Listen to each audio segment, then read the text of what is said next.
Are you making one of these dehydrating mistakes to ruin your dehydrated foods? Hi, I'm Darcy. I want to be your dehydrating BFF to help you learn how to dehydrate food for your family to store in your pantry to feed them whenever and for whatever needs you have. So let me help you walk through some of the mistakes you might be making that's ruining your dehydrated food after all that work you went through to grow it, purchase it, and dehydrate it. So my very first one is storing incorrectly. When you have dehydrated foods, and if you're vacuum sealing them and you're choosing to vacuum seal, that vacuum seal will hold on. But you don't store this the way that you store canned goods. Once you can something, you store it without a ring. But for dehydrated foods, even with that vacuum seal on, you need to store them with the ring. And the reason is, when you store it this way, even if that vacuum seal happens to fail for whatever reason it might happen to fail, just like with canning food, sometimes things fail. Your ring is still keeping that lid on and you still have an airtight environment in here, which means you're not exchanging moisture and air that will ruin your food. If you leave your lid off, if you leave your ring off and that seal fails, if this is sitting in the back of your pantry and you're not noticing it, then air and moisture can be exchanged into your jar, making your foods get softer and giving you a chance to start creating mold inside of your jar. Now, hopefully you're rotating through your pantry well and you're checking things often.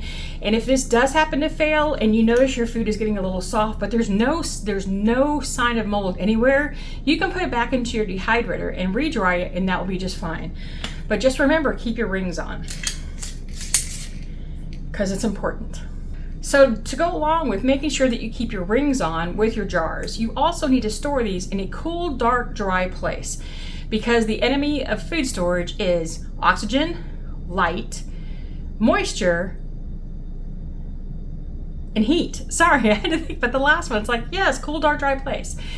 So I know it's not possible for all of you to do it. It's not possible for me. My dehydrated foods are kept in a bookcase that is, I call my dry pantry. Now I keep some things in my regular pantry, but there's just not space. So I've had to create extra space for it. So it's stored in this bookcase. And that means it is exposed to light all the time. So what does that mean? It means that over time, those foods can start to deplete in nutrition as the light affects them and how they work. But what also does that mean to me? It means that I need to rotate through my foods a little faster than thinking that they can be kept for 2 or 3 years. I need to use them more quickly than that. Now, this light that they're exposed to is not the same thing as being exposed to direct sunlight. There's not actual light directly on them. They're getting the ambient light from the room and from a door that's over down at the end of the room. So there is some light exposure. It's not the same as direct light, but it still shortens the shelf life of my food. And I know that I just need to rotate through it more quickly. So the next reason that you may be ruining your dehydrated foods is that you're not doing any prep work ahead of time. Now, what I mean by prep work is not necessarily how you cut your food, but you're not doing the prep work to find out the best way to dehydrate that food. So I'm going to give you a couple of examples. Broccoli. When you cut up broccoli and put it on your trays and put it into your dehydrator and dry it, you store it, you condition it, you store it in a jar, and you put it on your shelf. And you come back in a month and it's kind of gotten to be a weird white color. And you didn't do the prep work to find out how broccoli should be dehydrated, which recommend that you blanch it ahead of time to stop the enzymatic process that causes the food to change color on the shelf as it's being stored. It means those enzymes are just kind of eating away at things, and you can stop that from happening by blanching them. Or let's take if you're doing bananas or apples. You slice them up, you put them on your trays, you dry them. When you pull them out, they've turned a kind of weird brown color, and that's from oxidation. It doesn't mean that they're bad, it just means that they've turned color because oxygen has reacted to the food. Now you can fix that with a little lemon dip before you do it, or some other ways. I'll leave a link right here about doing all the prep work for fruit. But there are some things that sometimes need to happen before you actually put your food in your dehydrator to make sure that they last a long time. Now, some of you may have experienced this with potatoes, and that's like one of the big ones. You slice or dice or shred your potatoes, you put them on your trays, you may have even soaked them for a little while. You put them on your trays, you put them in your machine, you dry them, and when you pull them out, they're like this really sickly gray, brown, black color. And you think, oh my gosh, I've ruined them. Well, you haven't ruined them. They've oxidized because they didn't get blanched first. Now, sometimes when you try to cook those, some of that color may disappear and they're still quite edible they're just not pleasing to the eye. And I've seen way too many people toss that stuff out thinking they've ruined it forever.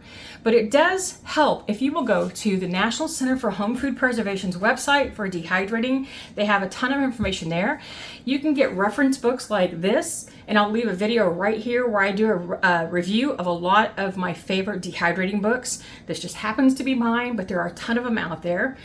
You can go to websites that gives you that information for free. The Purposeful Pantry, my website, has a ton of information on how to dehydrate foods, how to prep them, how to store them, all of that. A little bit of prep work ahead of time will save you in the long run, I promise. Now, the one thing I am going to add to this is when you get your dehydrating manual, read it to learn how to work your machine.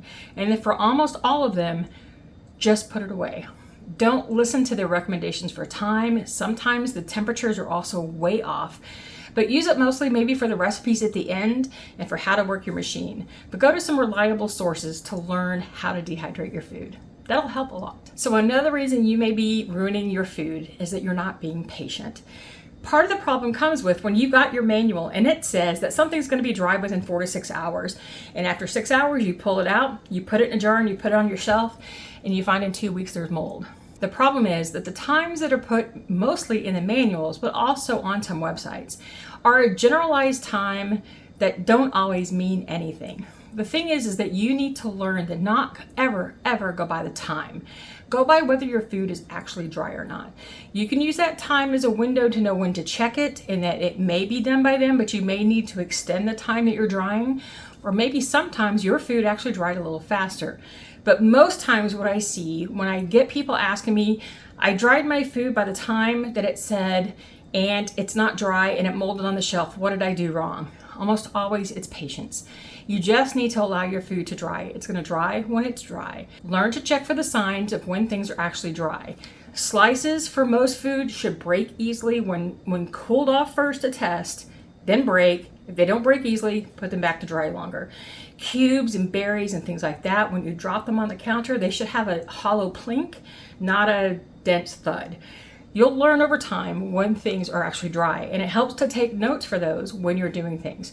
But give things time that they need to dry. Don't go by the times recommended on my website, in my book, anybody else's book. Use those as recommendations only. You may need to dry longer. Another way that people ruin their food is to dry things too hot. Now, again, this goes in with learning to prep ahead of time to understand how things need to be dried, but it comes mostly with drying fruits that are high in sugars like strawberries and citrus especially on recommended fruit times of 135 and 140, even a little higher.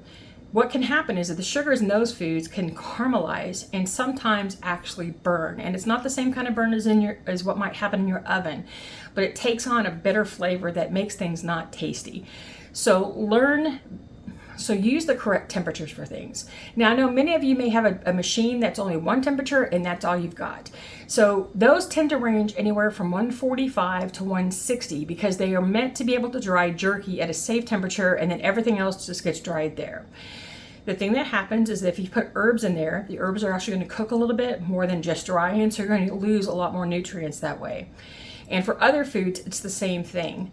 What you can do for those 110 machines is make sure that you're rotating those trays pretty often. It gets food away from the heat. It will allow things to dry more efficiently so that you're not over drying and exposing to more heat and possibly into some burning when you get them rotated. You don't have to do it every hour, but every few hours, check it, rotate those trays, and so it helps pull food away from that heat as often as possible. And the last thing that you might be doing that could ruin your food is not conditioning your food.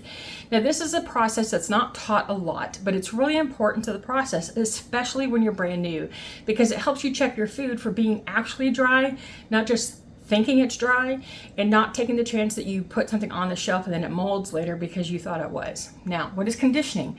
After you've dried your food, you've tested it, you think it's all dry. You put it in a jar or an airtight container, and you're gonna just shake it around once a day, just once a day. Shake it like that, put it back down, come back the next day and do it again. And what you're looking for is food that when you flip it over is sticking to the top of your jar. And a quick shake like this isn't getting it off. Now, does that mean that all food that sticks to the top is bad? No, because sometimes if you're doing powders or really tiny foods, Something called static can actually hold that to the jar.